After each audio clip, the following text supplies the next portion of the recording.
House Wirt. He's going to be talking on spectral curves, harmonic maps, and minimal surfaces. I thank the organizer for inviting me at this conference. It's very nice. And today I will speak, first I will speak in the minimal surfaces, and next to harmonic map, and at the end at spectral curves. Okay. And at the first, as Bill Meeks said, comment this morning, the theorem on genus zero of minimal surfaces, the classification of minimal surfaces of genus zero, say in fact that properly embedded genus zero minimal surfaces are all foliated by horizontal constant curvature curves. And you see catenoids, helicoids, and there is a two-parameter family called Riemann, discovered by Riemann. And when you look for any horizontal section of these surfaces, you find circles, and it is a general fact. And then I would like to explain why we have this particular property on the genus zero minimal surfaces. And this comes from a work of Schiffman in '56, and which is looking for minimal annuli, an immersion of some square in x and y. Y will be the third coordinate of the annuli, and we are looking compact annuli. And if we parameterize conformally this annuli by third coordinate, in fact, we obtain a metric of this with this factor that I name cos square omega, and if in this metric and if this algebra I'm write the metric in such a way, after some computation, I'm look that the third coordinate of the normal is given by the same function omega. And the fact that it is an annulus is given by some period tau in the horizontal parameter. And the fact that gxy is minimal is recovered by the fact that G in M2 is an harmonic map and given by this Synnach-Gordon equation. And this is exactly, this parametrization is general and true in all product manifolds when M2 is a hyperbolic plane, R3 when M2 is R2, and S2 crosser when M2 is a two sphere. And in fact, when the curvature is zero here, we recover that omega is a harmonic real harmonic function, and that in fact the Gauss map is the full Gauss map n with the third coordinate. In fact, is a holomorphic function in the after some stereographic projection. And then what we can say on this annuli, we are looking the problem when the surface, when annuli are bounded by two circles in two parallel planes, and we look for this this function which is only depending on the metric, which is given by omega xy minus hyperbolic tangent omega x omega y. And in fact, this function is given by the metric factor product with the derivative of the horizontal, of the curvature of the horizontal curve. Then here we have the curvature of y is constant. Okay, and a very special property in all these product manifolds is that this function satisfies a nice equation, which is Jacobi fields, and satisfies this nice equation, elliptic equation. Okay, And the fact that we take a boundary curve which are circles says that nu is 0 on the boundary. And now, looking for the four-vertex theorem, the curvature is at 4 singularity on each level curve, and this, if nu is non-zero, this define and Jacobi field with at least 4 nodal domains. And this can contradict, for example, the solution of Plateau equation, which is a stable solution, or in R3, for example, any such annuli are at most of index 1 when it is embedded. And this proves that such annuli bounded by two circles are in fact foliated by horizontal constant curve because nu is identically 0 on the annuli. Then you see that in some sense low index annuli in H2 crosser, S2 crosser, or R3 are in fact naturally foliated by constant curves. And the elliptic equation, in fact, is a solution of Jacobi operator. And this means that if we look for these Jacobi fields given by the derivative of the metric, we are able to find a deformation. If nu is non-zero, we are able to find a family of deformation of this annuli in such a way that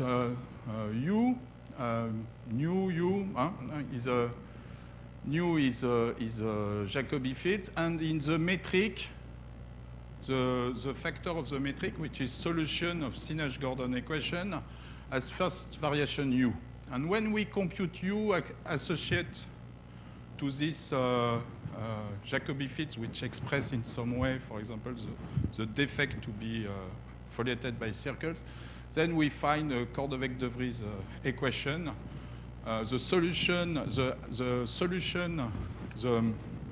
metric of the foliation of this annuli, in fact, give this new equation, and this equation is not gradient decreasing like Ricci flow, but is conservative, is all is level of energy.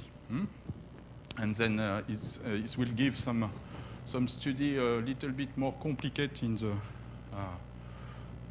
the study of the geometry of the minimal surfaces, and the mix Perez-Rose apply for the first time this some integrable equation on Cordovec-de Vries flow to prove that the Riemann surfaces is a unique genus zero minimal surfaces with an infinite number of planar ends, which are properly embedded.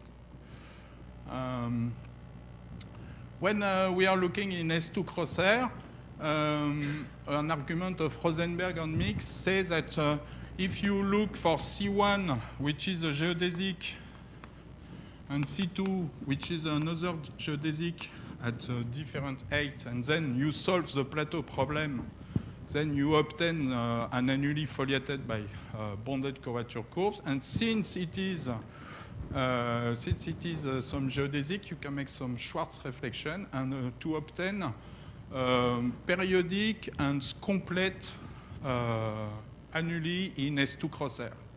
And when you are looking all these annuli, which are all embedded, you see that you have a two-parameter family. The first is a gamma crosser, which is flat. There is a rotational one defined previously by Xiong and Pedrosa, and an helicoid which is given by some geodesic turning with constant speed when we grow in third coordinate, and Riemann's type example, which is a two-parameter family, which is depending on the place where the circles are located in the 2S2. And all this two parameter family is properly embedded in the free space. In H2 crosshair, we have the same. We can here it is some picture of what can happen in some annuli, but this annuli, when the curvature is less than 1, here the curvature of each horizontal circus is greater than 1. Here, when there is 1 point at infinity, it is a horocycle. And next, it's open foliating here each horizontal section by constant curvature curves, equidistant curve between -1 and +1. This gives a two-parameter family of annuli. But this parameter family has some, it is parabolic when you look, after compactification of this of these components at infinity, you see that it is an annuli going from -infinity to +infinity. Okay. But today I would like understand the theory of this annuli when the curvature is positive. And then I'm consider a solution of Sinach-Gordon equation in such a way. And the theory say, in fact, that when you have a metric, Gauss-Kodadzi equation says that I'm able to find a constant mean curvature 1/2 surfaces in R-free with a metric given by exponential 2 omega. And in this equation, this contains to this one parameter family of constant mean curvature surfaces, I have one parameter family of harmonic map which are given by the Gauss map of these CMC surfaces. And to this harmonic map, which is a Gauss map of the surface, I can form an holomorphic quadratic differential. And the form of Sinach-Gordon equation, they, in fact, that this Gauss map has no zero and is constant, okay? Because it is Sinach-Gordon equation and not a modified version of this. And looking for this harmonic map, I can form minimal surfaces in S2 crosshair with a horizontal map given by the harmonic map, and the third coordinate given by the integral of the square root of the Hopf differential.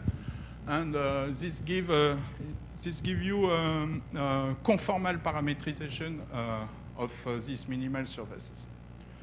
And the metric of this minimal surfaces in S2 crosshair is given by cos square omega, not exponential 2 omega, is not isometric. And next theorem of Lawson says that to each constant mean curvature 1/2 in S3, then we are able to find minimal surfaces in S3, which is locally isometric. Then, in fact, conformal minimal immersion in this space S2 crosshair or S3 are given by harmonic map, which is into S2 or S3 or S2, and it's given by this two PDE equation. Then in R3, we are looking now for, this is a local description of these surfaces, and now we are interested by the period. And when we close two periods at the same time, we obtain some torus. And when we have some torus, naturally, the Hopf differential is constant, and this is a 1T tori, and when we put more lobes in the period, then we obtain a lot of constant mean curvature tori in this theory, which has been well studied by Pincal and Sterling. And my point of view here is to look for covering of this torus. And when I'm looking for infinite covering of this tori, I'm looking for annuli. Here you have Delaunay surfaces, nodoids, and this is other annuli which keep some lobes at some points, and which exist and which is called the bubble tones. And there is a lot of bubble tone in the nature. From the associate constant mean curvature tori, we know what kind of tori are embedded. They are all rotational. And in fact, in my picture, I will consider not the tori, but infinitely covering of the tori, which give me an annulus, and with a constant of differential. And when I'm looking embedded tori in S3, in fact, I have two periods on the annuli which keeps the annuli Alexandrov embedded, and it is which is a boundary of three-dimensional manifolds in S3, but which is an infinite covering. Well, and in fact, when I pass from this space to other space, from S2 cross R3 or S3, the closing conditions are changing, and the property of to be embedded change. But in the following, I will study only annuli. And the holomorphic quadratic differential equation change of meaning. Sometimes this is controlling the third coordinate in S2 cross R, or in S3 is controlling the second fundamental forms. And I have a dictionary. The dictionary says that when omega is uniquely zero, I'm looking for flat surfaces, which is given by gamma cross R in S2 cross R, or the cylinder in R3, or Clifford tori in S3. When omega depends in only one variable, I have the onduloid in S2 cross R, and the Delaunay surfaces in R3, and the rotational embedded CMC in S3. The helicoid is associated to nodoids and give CMC nodoid in S3. And Riemann annuli in S2 cross R is associated to Abresh tori in R3, and some in S3 this corresponds to a covering of Lawson torus, keeping Villarceau circles closed along the periods. And then this is absolutely not Alexandrov embedded. And we obtained the theorem with Kilian and Schmidt, which says that properly embedded minimal surfaces in S2 cross R is foliated by circles, and complete Alexandrov embedded finite type annuli is rotational in S3. And this gives us a theorem proved by Brendel in the case of minimal constant minimal torus in S3. Andrews-Lee for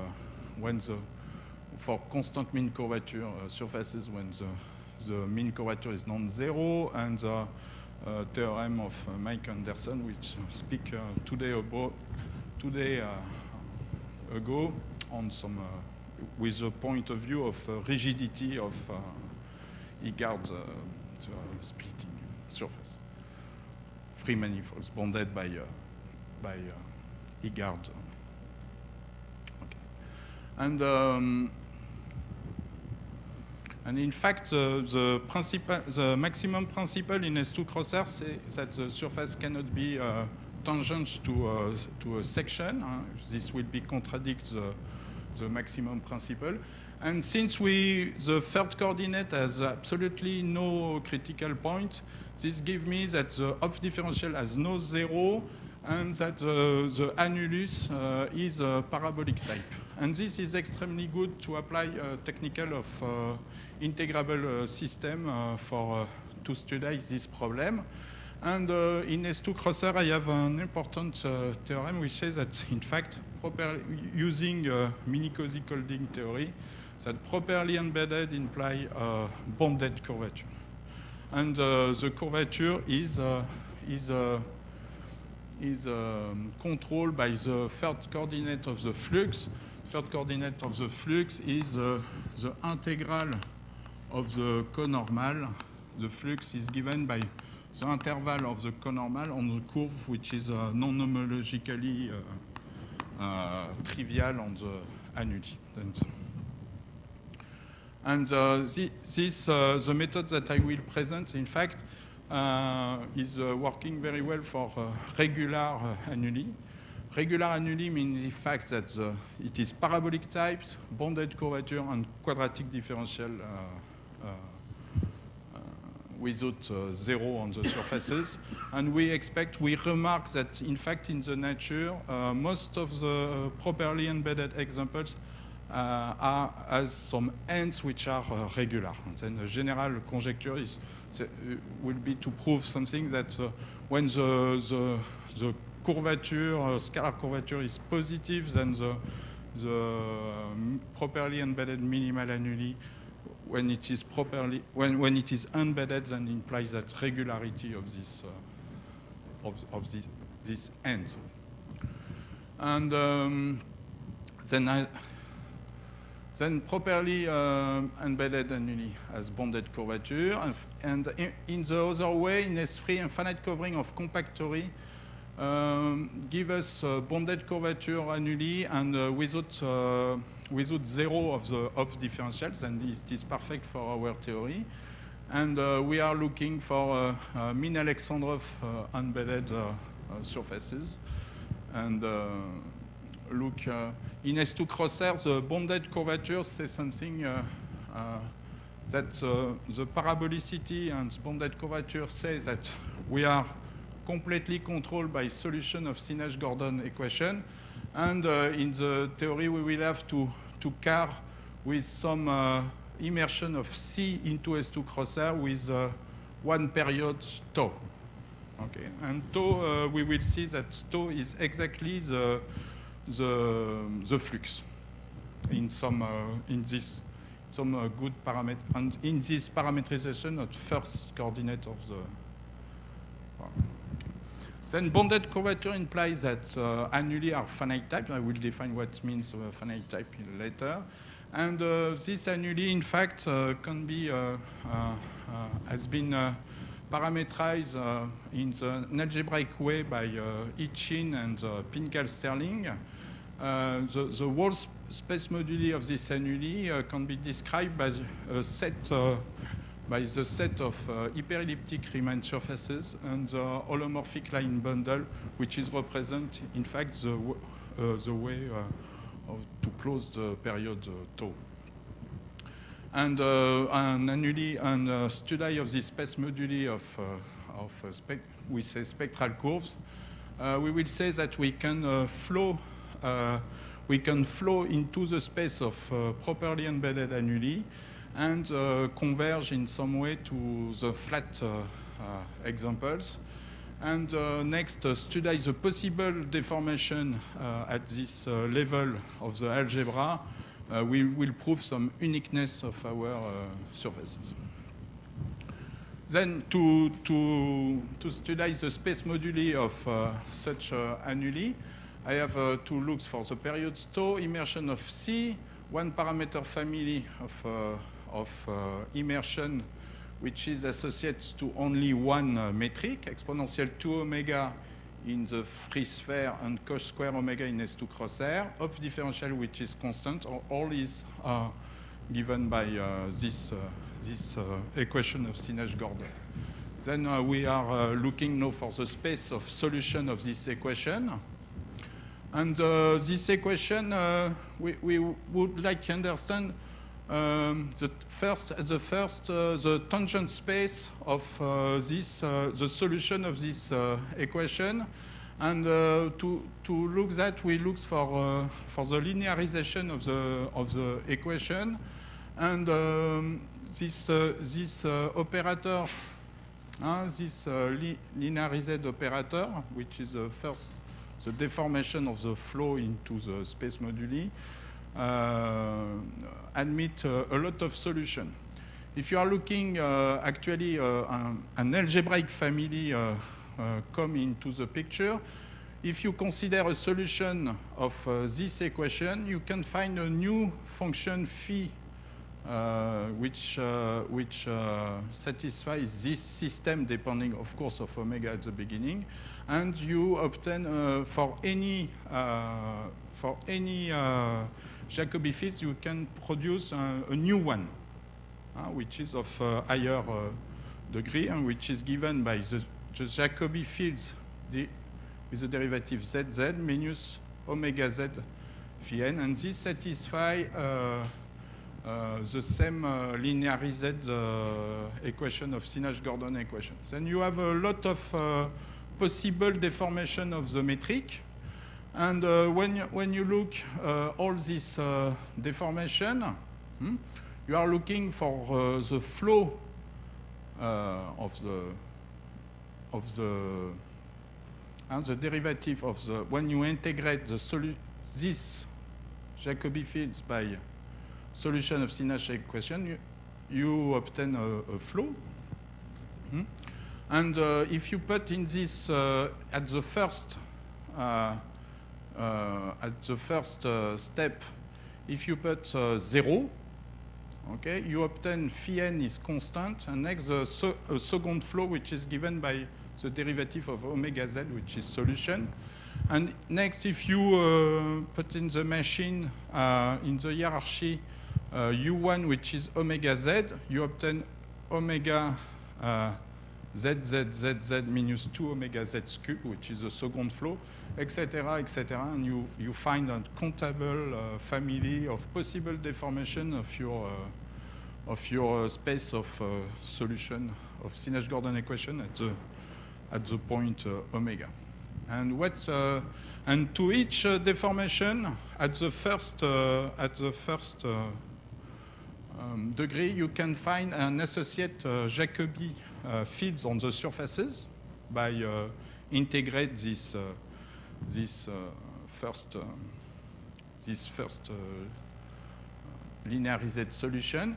And when you look for an integration of omega z, this corresponds exactly to make a translation on the surfaces. You are only working on the surfaces, and this gives you the translating flow of the surfaces. And when you look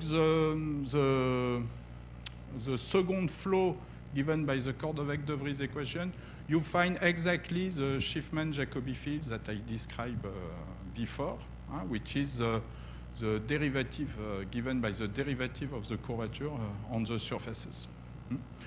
And say that, in fact, this second flow is corresponding to the first flow, which is only translation, say that in fact that you are foliated by circle.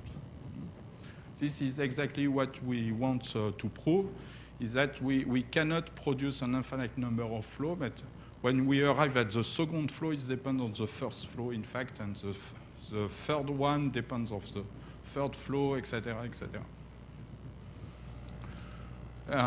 And finite type says, and when we have all these possible deformation, all this hierarchy, then finite type means that the kernel of this linearized Synnach-Gordon equation has finite dimension, which is give you some algebraic relation.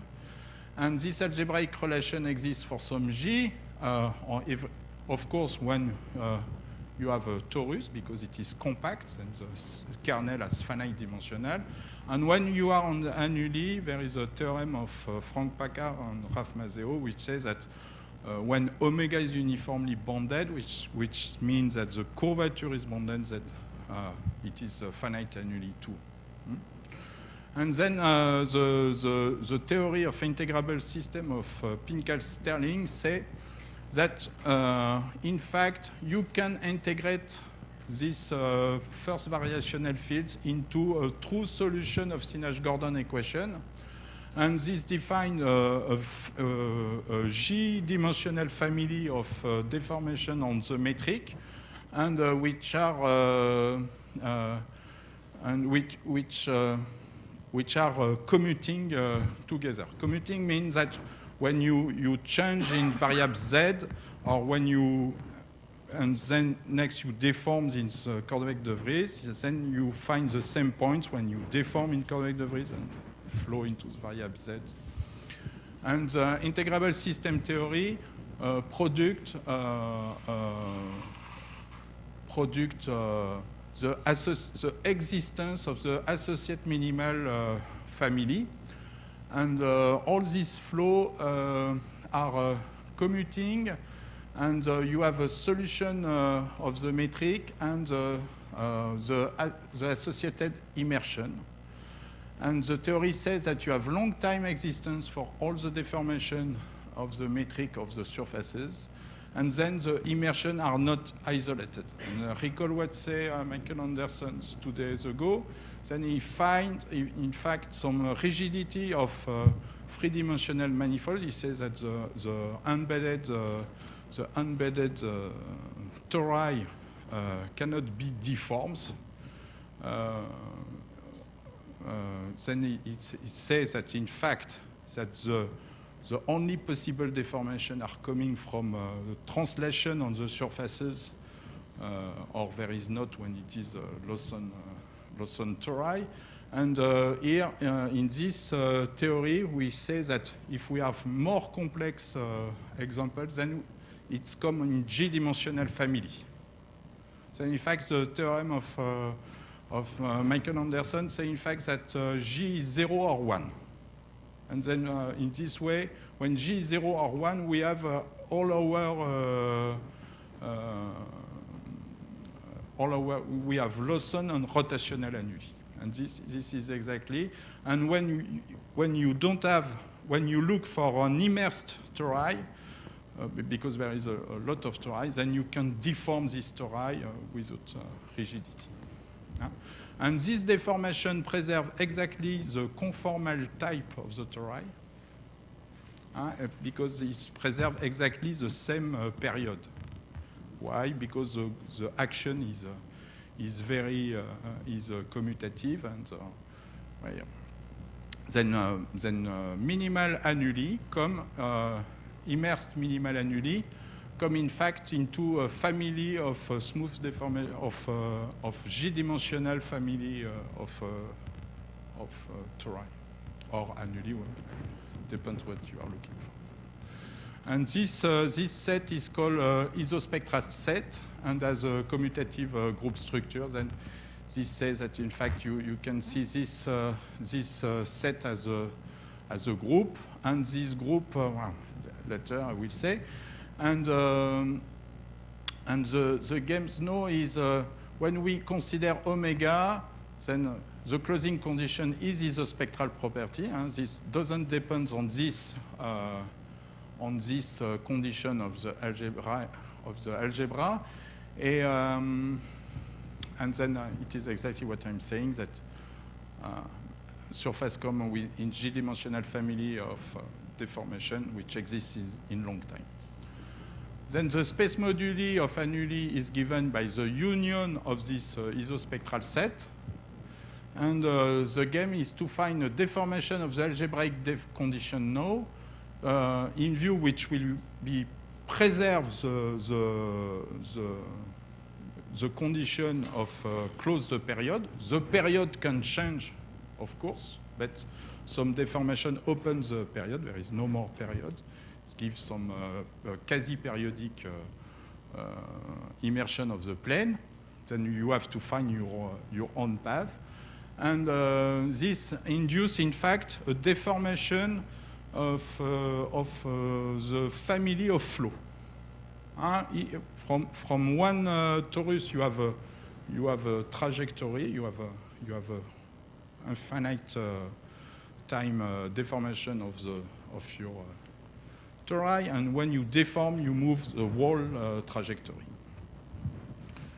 And in fact, when you look for isospectral deformations and preserving this degree of energy, you are integrating uniformly bonded Jacobi fields. Then you, in fact, this is very helpful to prove that isospectral deformation preserve embedded into an isospectral family. Okay, but deformation of R induce a flow, in fact, and then what you have to prove is that this flow, which is very strange, which gives you some deformation, but with non-bounded Jacobi fields, in fact, will preserve embeddedness. And this is this is a property difficult to prove in some sense. And in fact, this is quite general to with integrable system. You solve an equation. You have some energy which is associated to this equation. This deformation of the flow preserves the level of energy, but when you change the level of energy, what kind of topology you obtain on the, are you looking on the space of solution? What kind of, what can you say? It is a local, uniform local deformation, or it is a little bit more global than it's appear at the first appearance. Then, in fact, the theorem that we have is that embeddedness will be preserved, and closing, we are able to find a path which connects any isospectral sets to the isospectral set of a flat solution, which is a Clifford theorem.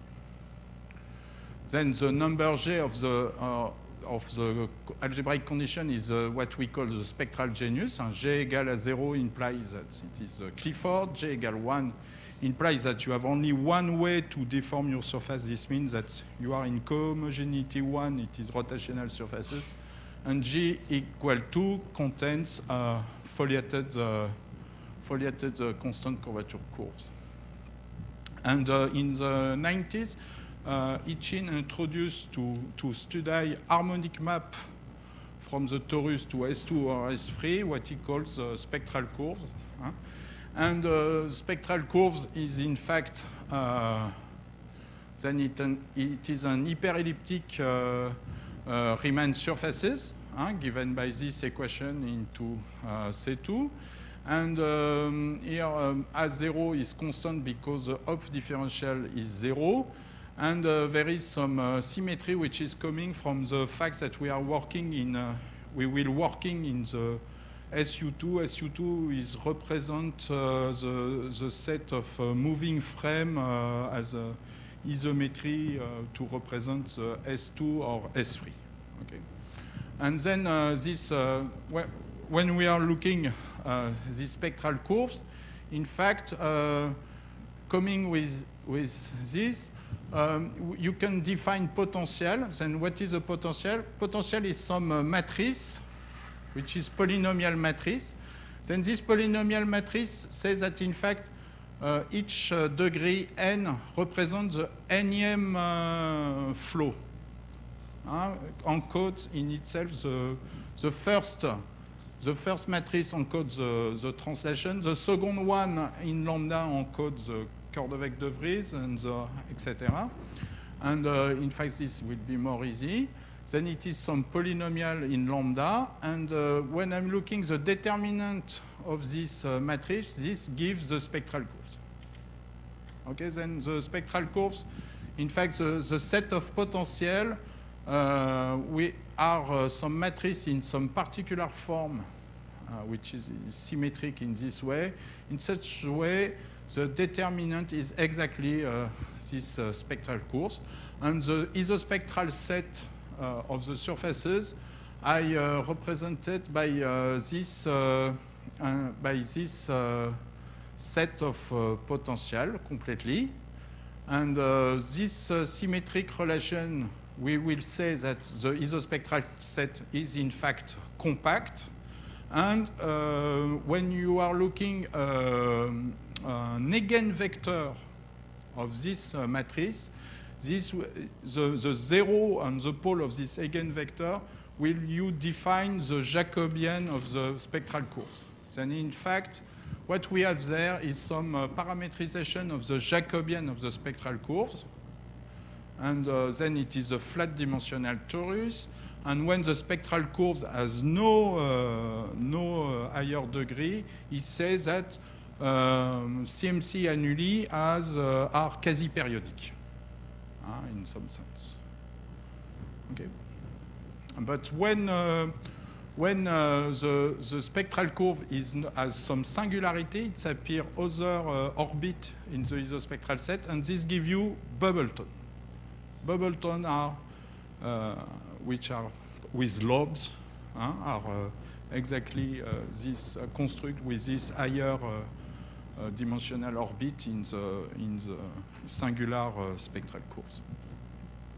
And the idea of Dorfmeister Petit-Wu is using the Ifasava decomposition, which say in some sense that when you are looking in the Lie group some direction, using the exponential of some vector, for example, it's you obtain a geodesic of the Lie group. And in the same spirit, when you are looking a flat annuli of the Jacobian, you obtain a minimal annuli by the exponential in some sense, using this splitting of Ifasava. This splitting of Ifasava says that any SL2C matrix will be split into something in SU2 and something which is holomorphic when lambda is 0. Okay? And this decomposition, in fact, is local diffeomorphism. This means that when you have two potentials very close, the exponential is very close. And you look at the factor, the conformal factor of the annuli, when you move on the annuli, is given by this parameter z, while the potential is only depending on lambda. And lambda has nothing to do with the parameter. And to do some translation in the surfaces is only given by this group action of when you T is in R, you have you obtain the geodesic, okay? Then it's some sense is the same which appears there, but in much more complicated way. And with this immersion, with this map F lambda from C to SU2, you can recover some harmonic map with sigma free is a matrix which is parametrizing the North Pole, which is we'll say -1 in SU2, and you can recover from this harmonic map a map which is exactly in SU2, and you with the Hopf differential you recover minimal surfaces in S2 cross R. And when you look for CMC, when you look this product of the inverse at value lambda 2 and lambda 1, you obtain exactly CMC surface with mean curvature equal to this factor. Lambda 1 and lambda 2 are complex number of unit 1. Then for this reason, there is this I. And then, in fact, you obtain all CMC conformal, CMC annuli with all value of CMC possible in this representation. This is a Weierstrass representation of the surfaces coming from some potential, and this potential is exactly something which is related to the Weierstrass data, but in much more, it's more algebraic way because there is a structure of algebraic curve behind. Then when you are looking, what's that? Then you are, this represents in fact a box when we have some isospectral set. This is, for example, at one point you have this point you have a potential, and you have all annuli by the group action z by exponential z psi. But when you move in other direction, you have Cordovec de Vries and so on all deformations, and you have you have the whole set of potential describing a G-dimensional family of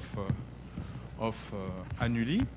And then you are looking for something which is closed, but closed with a spectral curve which is close to the first one. This is an isospectral set, and this is an isospectral set associated to spectral curves encoding by A, and this is A de T, T very close of A, okay? And in fact, since this is compact, when you move a little bit the spectral curve, you can be sure that looking for initial potential, you are epsilon close to some potential of something in the isospectral set. And the local diffeomorphism say that you are epsilon closed on the ball. The two solutions here are epsilon closed, but on the ball of radius r. And when you move on the ball, you find another potential which is close, but maybe not in the same. Is maybe change of annuli. Okay, then it is not uniformly close to only one annuli. And when you move again, maybe a third, you are close to a third. Another part, but of a third annuli. And the game is to say, then I'm not, this is quasi-periodic. This has some geometry at infinity, but this geometry at infinity is locally close of some geometry of the something in the isospectral set, but maybe not the neighbor isospectral set contain locally all geometry, but we are not gluing together the annuli. And this is quasi-periodic picture.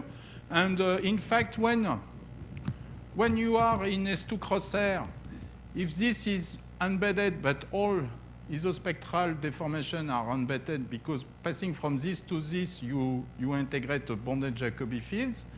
And then you can see that between the 8 minus R plus R, you are epsilon close to something embedded with uniformly bonded curvature.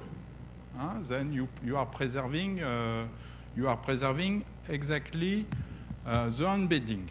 And the thing which have to remark here is that since the metric is almost preserved, since the isospectral set is compact here, okay, the possible value of the curvature is uniformly bonded.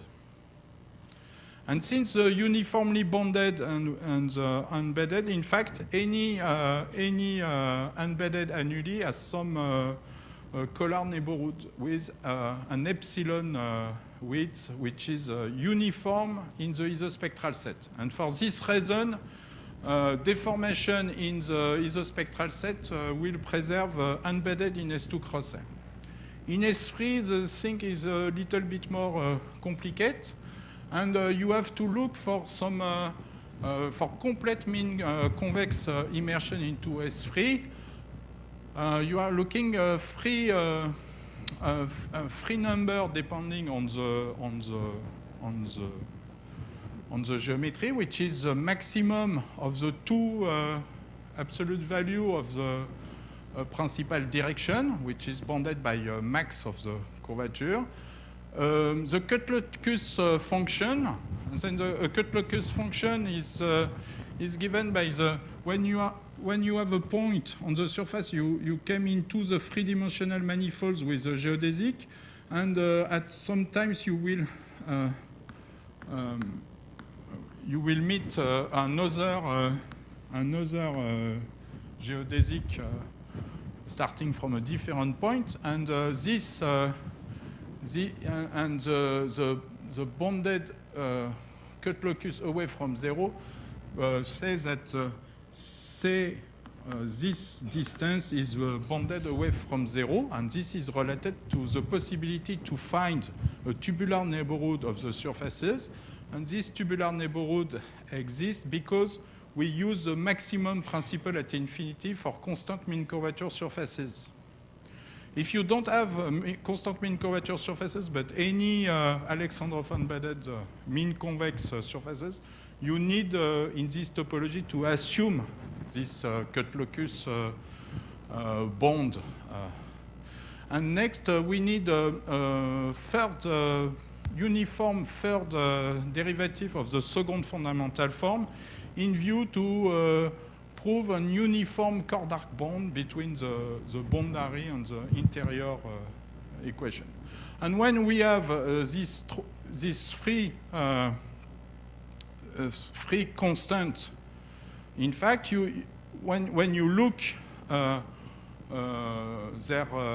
value on the isospectral set, in fact, you see that since the isospectral set is compact, all this free quantity has uniform form on isospectral set.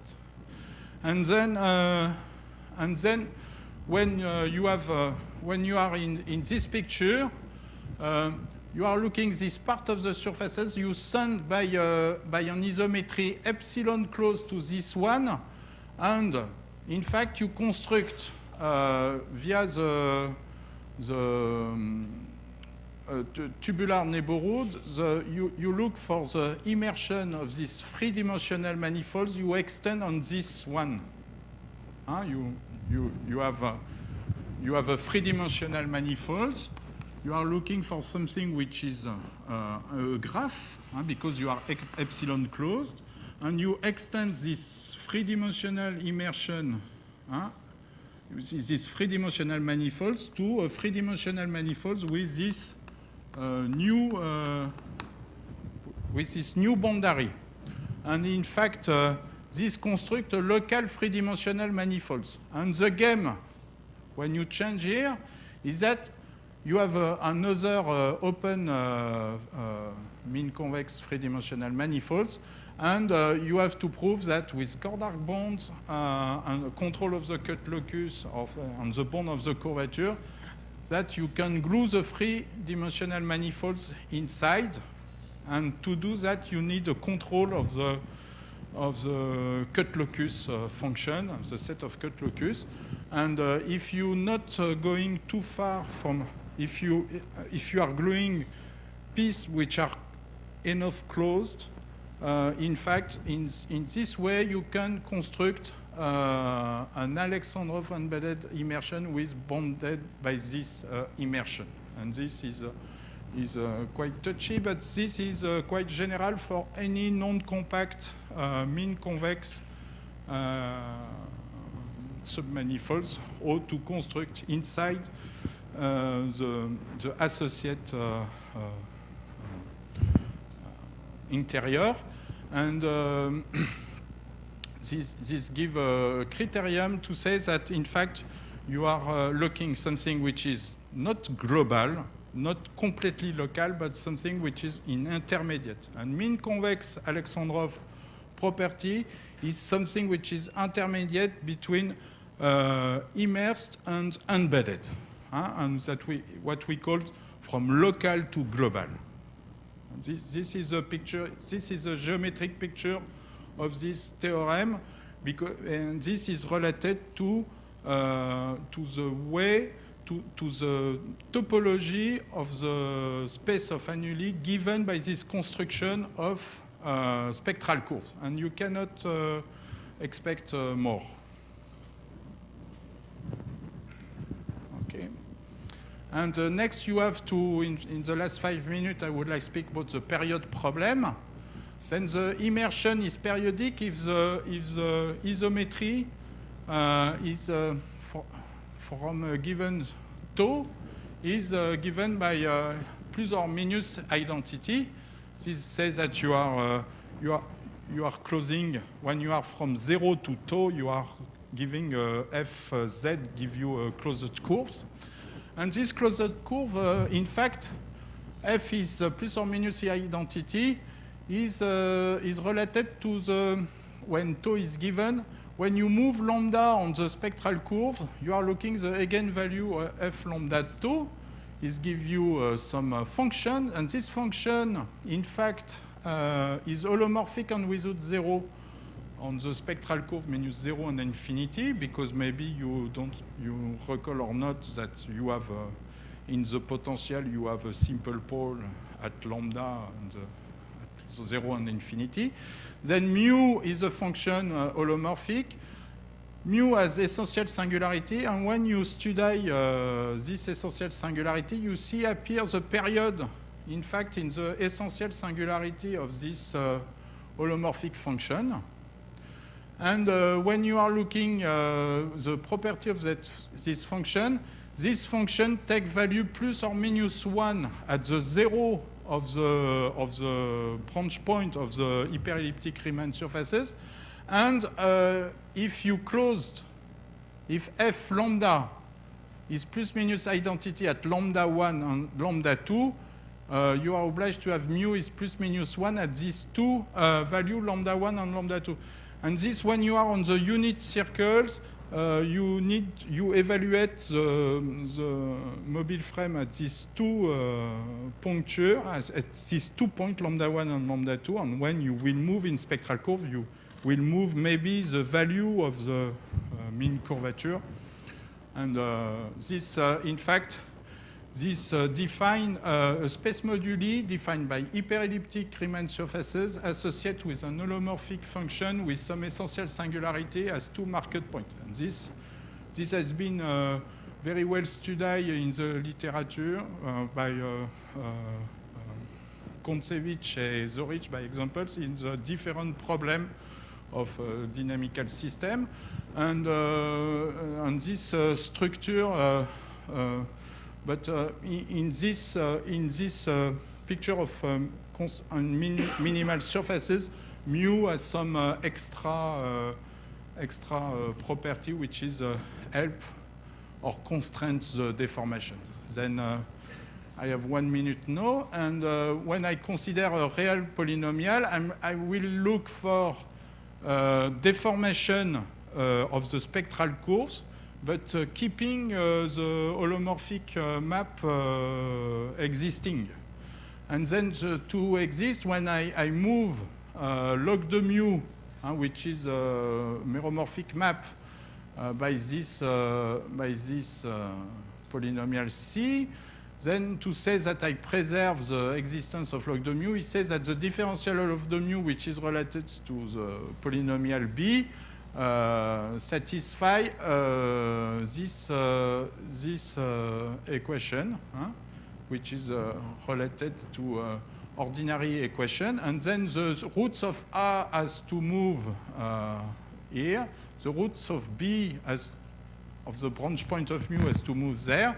And when this equation, in fact, defines the value of the value of the derivative of A at the root of A and B, and the value of B dot at the root of B, and then you can integrate this equation. This looks complicated, but our theorem says that you have locally you have a smooth vector fields you can integrate with ODU, and then you have when you have A and B, you can exactly integrate this equation, which give you some, in fact, some meromorphic, which is that this is important, that some meromorphic vector fields finite dimensional equation.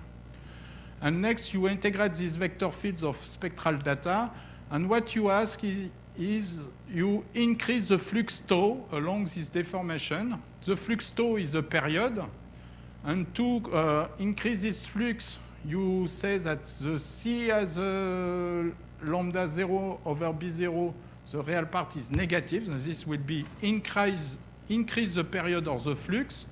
And when you have ingenious higher different from 0, you can always increase the period.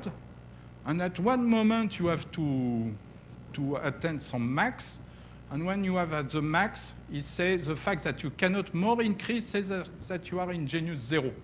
And Genius Zero says that you are at the flat cylinder. In fact, flat cylinder is a surface which are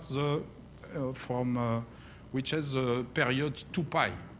And this is the largest flux that can be occur in some properly embedded annuli. And and along this deformation, since you are increasing tau, the flux tau, which is a period, you say in fact that the curvature stay bonded, and there is no appear some geometrical accident. The curvature is completely controlled along the deformation. And then I will say that in fact I can do the same in S3, and this prove in some sense a part of the theorem we have of this geometrization problem in minimal surface. I will stop there.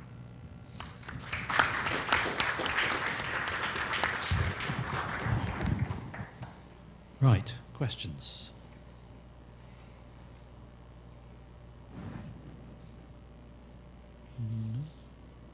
Okay, well, let's thank Laurent again.